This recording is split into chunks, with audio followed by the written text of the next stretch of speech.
Ang susunod na programa ay rated PG. Ito ay nangangailangan ng patnubay at gabay ng magulang para sa mga batang manonood.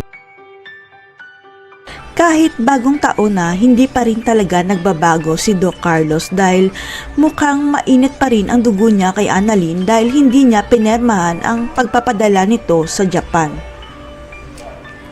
Si Annalyn at Doc Lyndon kasi ang napili ni Dr. Hiroshi bilang representative ng Eastridge para sa neurosurgery conference na gagawin sa bansang Japan.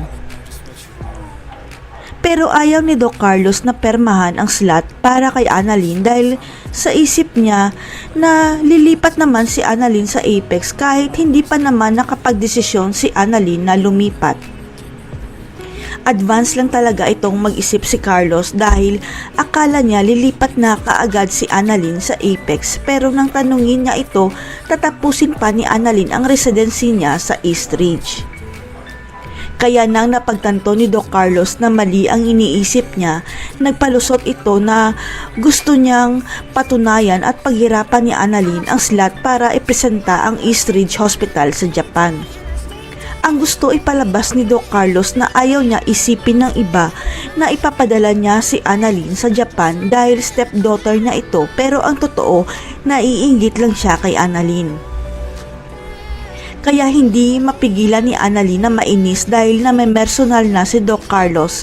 Kaya nasabi niya sa anak ni Doc Carlos na si Harry na napaka-unfair ng tatay nito sa kanya.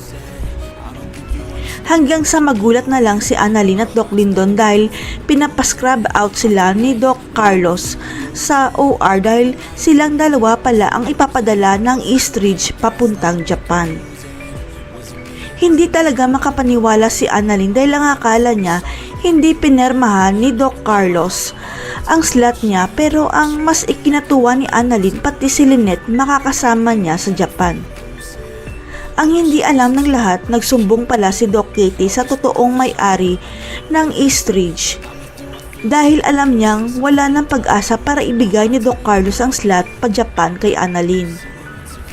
Nalaman kasi ni Doc Katie na ang totoong may-ari pala ng Eastridge Hospital ay walang iba kundi ang tunay na ina ni Lynette at si Annalyn na lang ang nag-iisa niyang apo at tagapagmana.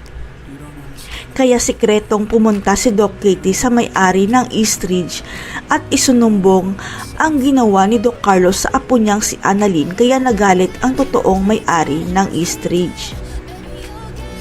Pinatawag ng may-ari ng Eastridge si Doc Carlos dahil ang may-ari na mismo ang pumirma para maipadala ang apo niyang si Annalyn sa Japan at para malaman na rin ni Carlos ang katotohanan. Ang katotohanan na si Annalyn at Lynette ang tunay na tagapagmana ng Eastridge. Kaya huwag pahirapan ni Carlos ang anak at apo niya kung ayaw niya mawala sa Eastridge. Kaya dali-daling pinascrub out ni Doc Carlos si Annalyn at Lyndon sa operating room para ipadala kaagad sila sa conference sa Japan dahil sa takot niya sa may-ari ng Eastridge. Malalaman kaya ni Annalyn na ang lola niya ang dahilan kaya siya ang ipapadala sa Japan?